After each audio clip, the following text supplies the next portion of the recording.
I love my children. I was holding my son tight and strong. The world knew Michael Jackson as the king of pop. Daddy?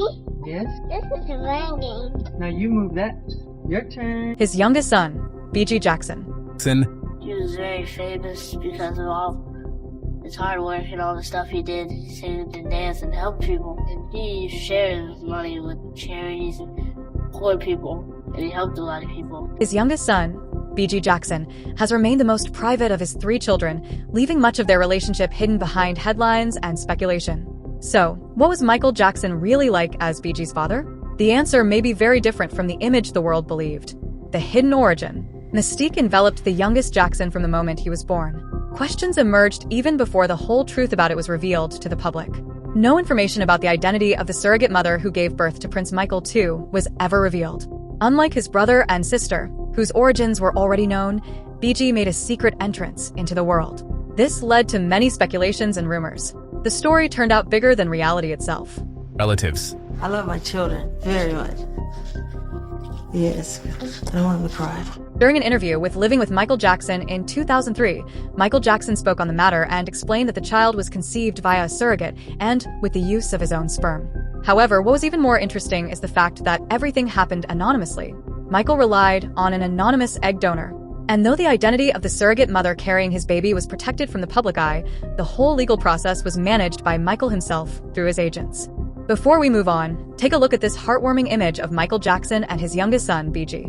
The touching moment shows Michael standing close to his son with a reassuring hand resting on his shoulder, reflecting the close bond they appeared to share. Dressed in a striking red jacket, Michael looks toward the camera with a calm expression, while Bigi, wearing a black suit with a bold red shirt, stands confidently beside him. Many fans have praised the photo for highlighting a softer, more personal side of the king of pop that was rarely seen in public, but we don't know when and where the photo was taken, and we cannot confirm it. What do you think of this father and son photo? Share in the comments. Silent arrival. The puzzle had actually begun before anyone even laid eyes on him. It all began on the 21st of February, 2002, when Michael Jackson welcomed his 3rd child at a hospital in La Mesa, California. However, no announcement nor any kind of celebration made its way into the media. The boy's name is Prince Michael Jackson II, and he carries one of the most popular names among all of his relatives. Interview 309_315. However, there was virtually nothing that could be said about his birth. The singer made sure to keep all details a secret, and so the silence turned into a scandal. The less they knew, the more questions there were to ask. Any piece of information became a source of news. Everything unknown generated another gossip. And while he couldn't even walk yet, his birth became an international scandal. Even though at first it seemed like a personal matter, the event set the scene for the whole story that would later accompany this boy throughout his life. A nickname's true story. One particular nickname grabbed all the attention even before the boy picked his name.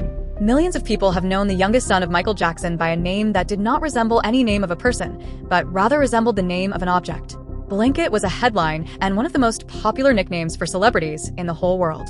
But the real story about the origin of this nickname was much easier than many people thought. Interview 412_418. People supposed that it derived from Michael's tendency of always wrapping his kids with blankets when there were any cameras around him, hiding them from photographers using masks, scarves, and blankets. But Michael himself explained that blanket had nothing to do with the attempts of protecting his son.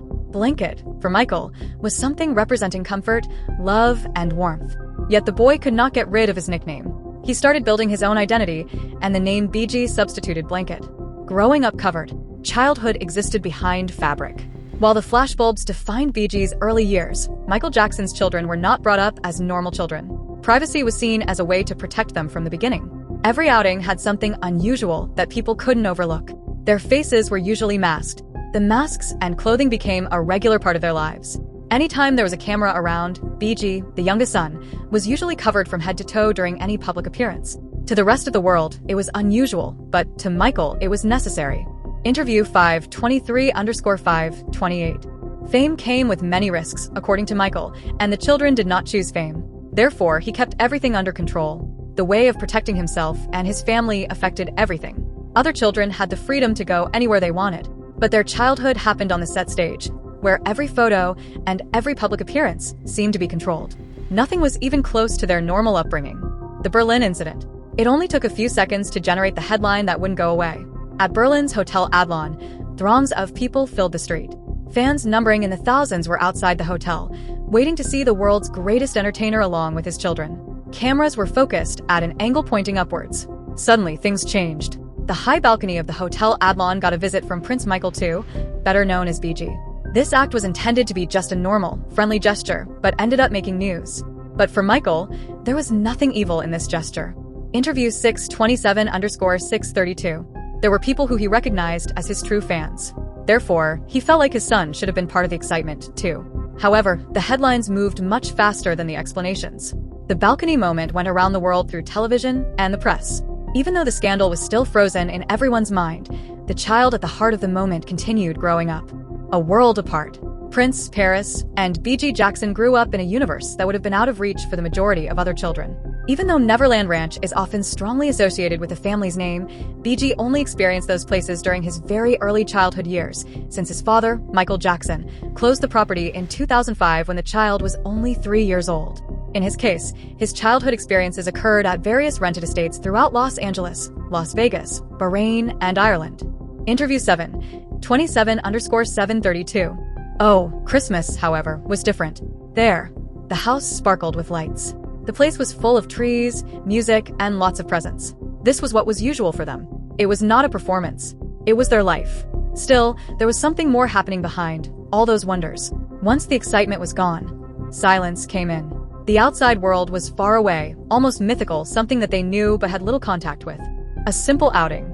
Peace was rare in a life dictated by cameras and endless attention. Michael Jackson took his kids, Prince, Paris, and Bigi, out for some peace on April 29, 2009, in West Hollywood. A few minutes were dedicated to something more personal, to an experience without controversy. Their first stop was the flagship Ed Hardy store on Melrose Avenue. The bright color palette and the design of clothes and accessories amused the children, making them laugh and pay attention to various interesting things. They walked around the second location, off-the-wall antiques, with its vintage machines, movie pieces, and other unique collectibles. Michael Jackson showed everything interesting to his kids. Security guards were nearby, but they did not affect the peaceful atmosphere in the stores. This peace was unexpected and unusual.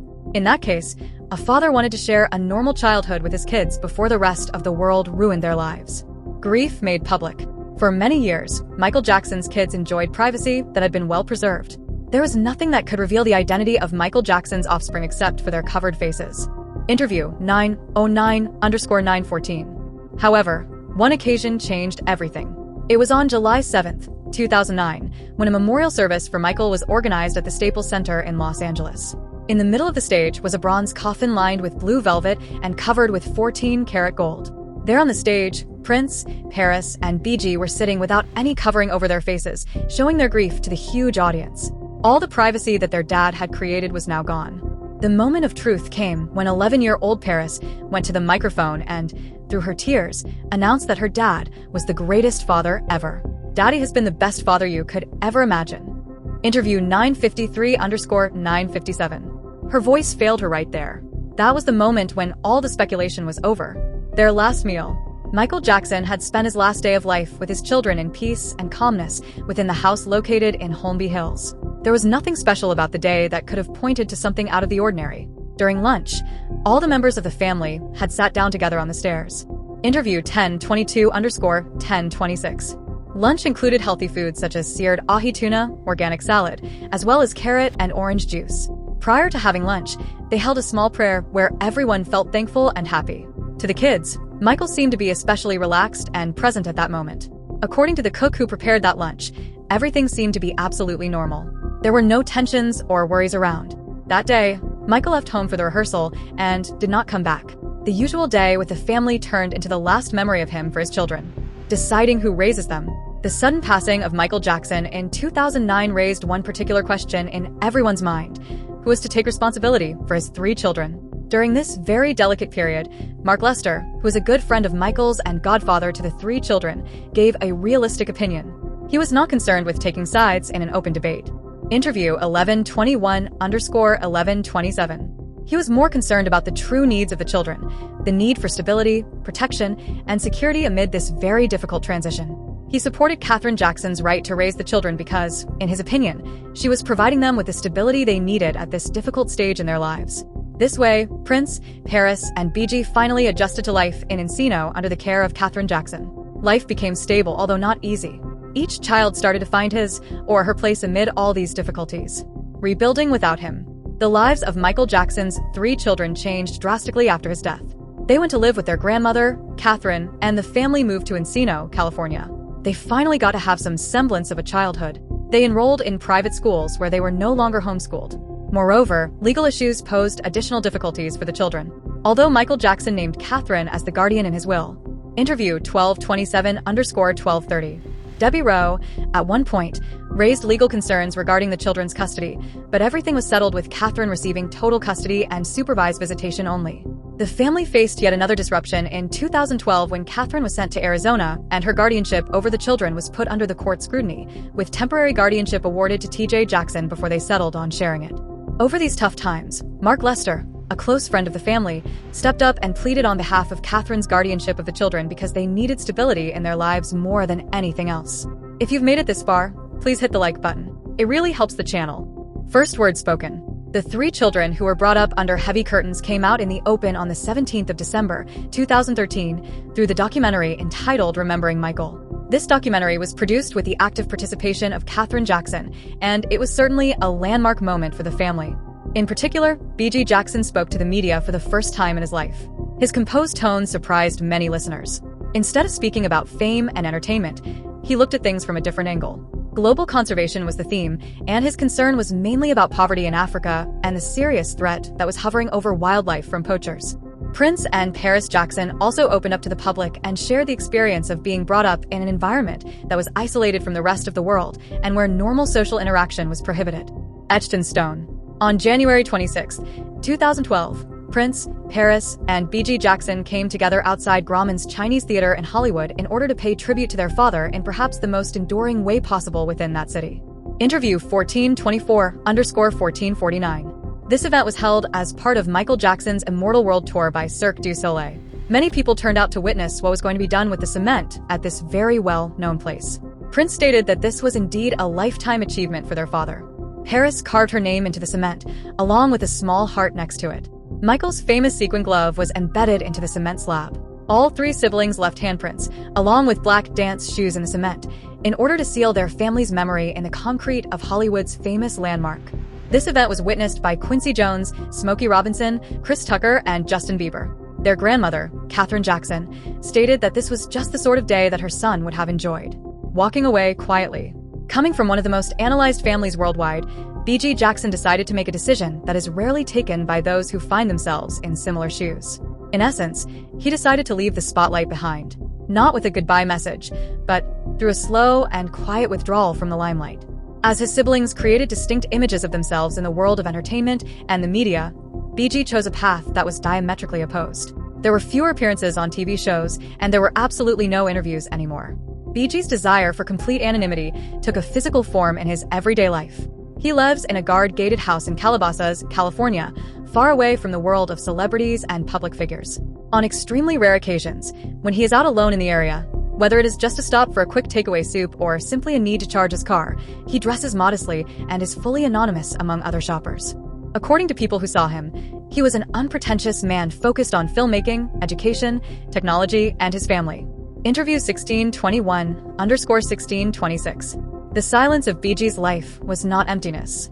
It was architectural construction. A chosen name. The name blanket had accompanied Michael Jackson's youngest son from birth. Within his family, it held warmth.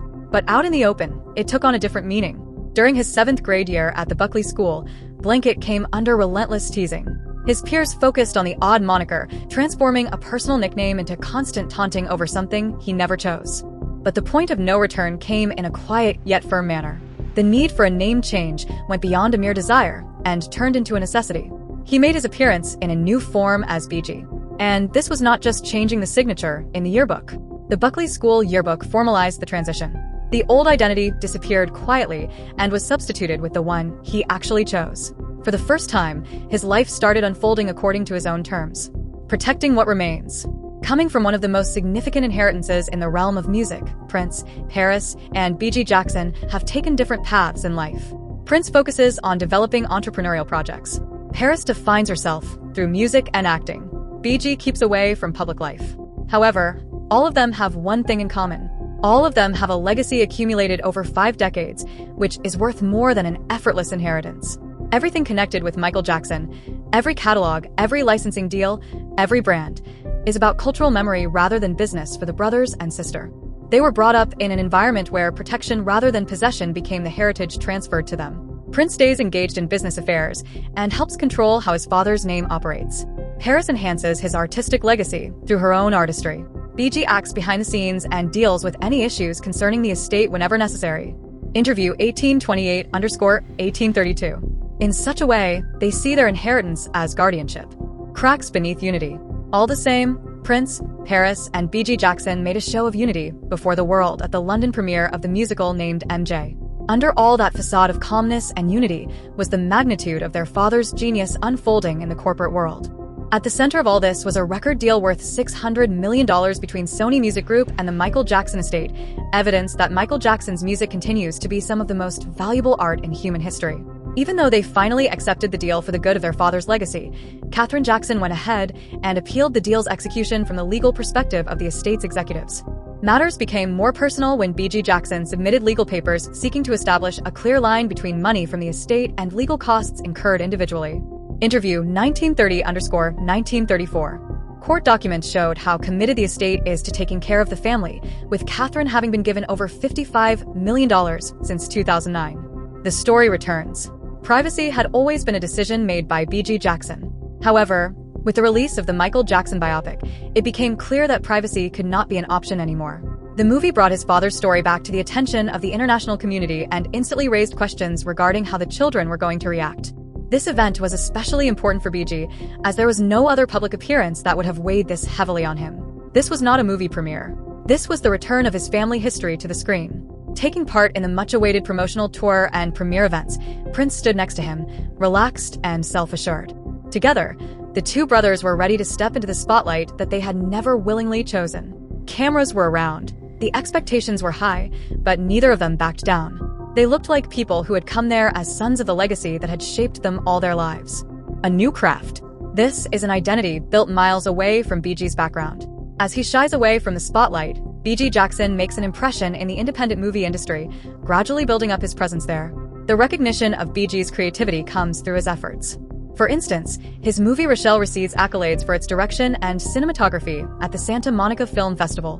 What he does speaks volumes about the choices he makes. Film takes center stage for him. The art of directing, structure, and visual language take up most of his time. In all of his movies, there is evidence of more intentionality and creativity. There was no need to make sure his online presence was visible through viral videos. Slowly, a new identity emerges.